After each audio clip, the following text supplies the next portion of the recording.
Magandang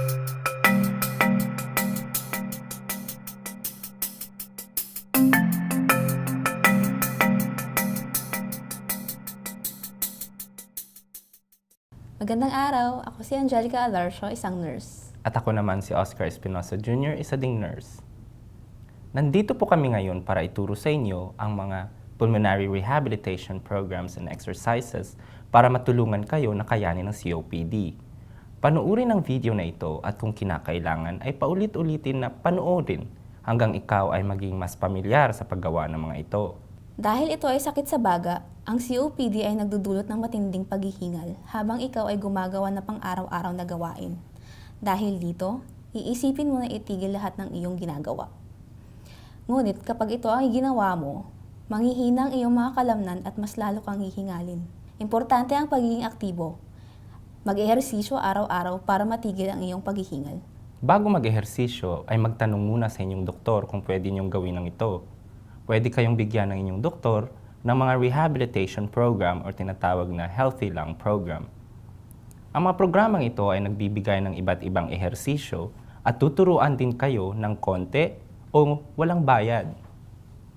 Pero mas kailangan po kung kayo ay dumalo ng mga formal na rehabilitation programs o pwede ding gumawa kayo ng sarili niyong session or training. Bukod sa nagpapalakas ng katawan ng ehersisyo, ito rin ay nagpapahimbing ng tulog at magiging mas maaliwalas ang iyong pakiramdam. Kapag malakas ang iyong laman at puso, mas mapapadali ang pang-araw-araw na aktibidad tulad ng pagliligo, paglalakad, paglilinis ng bahay, at pagluluto.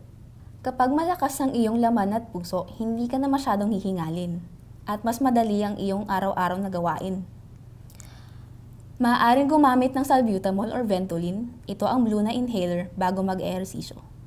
May tatlong uri ng pag-iihersisyo. Ang aerobic, strength training, at stretching. Ang aerobic or cardio ay ang nagpapataas ng heart rate at kailangan itong panatilihing mataas habang nag-iihersisyo. Mga halimbawa ng mga ito ay ang matagal na paglalakad, pag-akyat ng hagdanan, pagsakay ng bike at paglangoy. Para maging malakas, kailangan magbuhat o maghila ng mga mabibigat na bagay. Gumamit ng mga lata ng sopas o maliliit na weights o TheraBands para sa mga uri ng mga exercises. Kung hindi mo alam ang iyong mga ginagawa, konsultahin ang iyong physiotherapist o ang iyong trainer para matutunan ng tamang gawain at para hindi masaktan ang iyong sarili.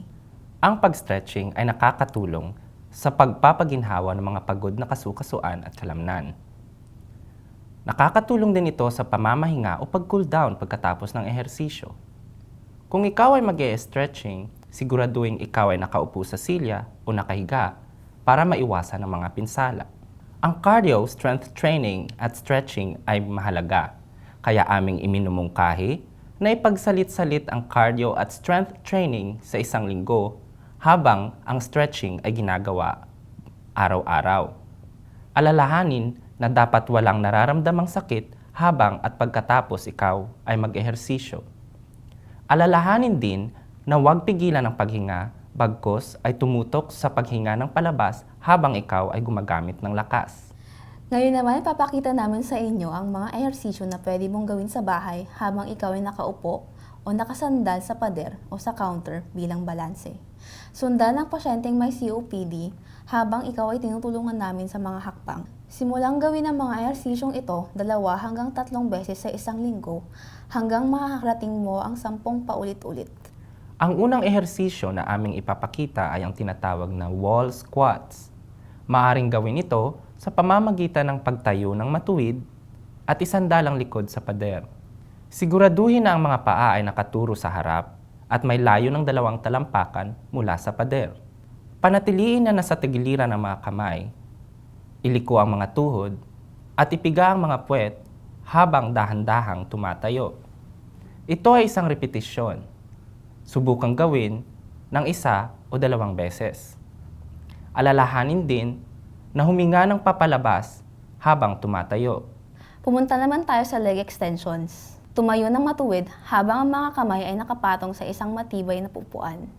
Labanan ang puwersa habang binubuhat ang iyong paa ng patalikod. Subukang huwag batuktukin ang iyong likod. Subukan na panatilihin ito ng 1 segundo at ibalik muli ang iyong paa sa nasimulang mong posisyon. Ito ay isang repetisyon. Ulitin muli ito ng 1 hanggang 2 beses sa kabilang paa. Ang susunod na ehersisyo ay ang tinatawag na bicep curl. Maaari mo itong gawin sa pamamagitan ng pag-upo sa isang silya habang ang mga paa ay nakalatag sa sahig at ang likod ay nakatuwid sa upuan. Humawak ng magaang pabigat sa mga kamay. At dahan-dahan na huminga ng papaloob at papalabas habang dahan-dahan ding binubuhat ang mga pabigat hanggang sa inyong balikat. Ito ay isang repetisyon. Subukang gawin ng 1 hanggang 2 beses. At huwag kalimutan na huminga ng papaloob habang dahan-dahang binababa ang pabigat. Ang huling ehersisyo ay ang wall push-ups. Humarap sa pader at ilagay ang 2 palad dito. Iliko ang mga siko at unti-unting ibaba ang sarili sa pader. Huminto at panatilihin ang posisyon na ito ng 1 segundo. Itulak muli ang sarili ng pabalik sa dating posisyon. Gawin ito ng 1 hanggang 2 beses. Dapat mag-ehersisyo ng 30 minuto bawat araw. Mag-ehersisyo lang ng naaayon sa inyong kakayanan. Gawin ito kung may sapat na enerhiya at 1 oras pagkatapos kumain. Alalahanin na kapag ikaw ay nag-ehersisyo, ikaw ay dapat pawisan at makaramdam ng konting pagod. Pwede mong subukang mag-ehersisyo ng matagal at walang tigil sa pamamagitan ng paggamit ng controlled breathing techniques. Para mas maging madali, ang plano na ito ay pwede mong gawin para sa iyong pag-eehersisyo. Nirekomenda namin gawin ang 25 to 30 minutes na cardio araw-araw at mag-strength training ng 2 beses sa 1 linggo. Ang pag-stretch ay dapat ginagawa araw-araw. Para sa mga hindi sigurado kung anong ehersisyo ang gagawin, tignan ang dilaw na bahagi ng chart para makahanap ng angkop na ehersisyo. Ihamon ang iyong sarili sa pamamagitan ng pagdagdag ng 1 minuto ng cardio bawat linggo hanggang makaabot ng 30 minutes o higit pa. Sa strength training ng mga araw, magdagdag ng 1 pang paulit-ulit bawat linggo hanggang maabot ang 10 hanggang 12 o 12 na pag-uulit ng bawat ehersisyo. Kung ang mga ehersisyong ito ay nagdudulot ng pagpapahirap sa paghinga, magtanong sa inyong doktor kung pwede niyong gamitin ang inyong mga inhalers or kaya itaas ang antas ng oxygen level tank habang ikaw ay nag-i-ehersisyo. Narito ang mga importanteng puntos na kailangan niyong tandaan mula sa videong ipinakita namin sa inyo kanina. Una, ang pag-i-ehersisyo ay nakakapagpalakas ng laman at matutulungan kayong hindi lagi mahingal. Pangalawa, tanungin ng iyong doktor na pwede kayong mag-ehersisyo. Pangatlo, mag-ehersisyo kayo ng madalas sa 1 linggo ng mga 30 minuto. At pang-apat, ay palitang gawin ang inyong cardio or strengthening training sa 1 linggo at huwag kalimutan mag-stretch araw-araw. Maraming salamat sa iyong pagsali sa amin ngayon at sana may natutunan ka sa pagkakaroon ng mas mabuting isip at katawan. Maraming salamat din po at magandang araw.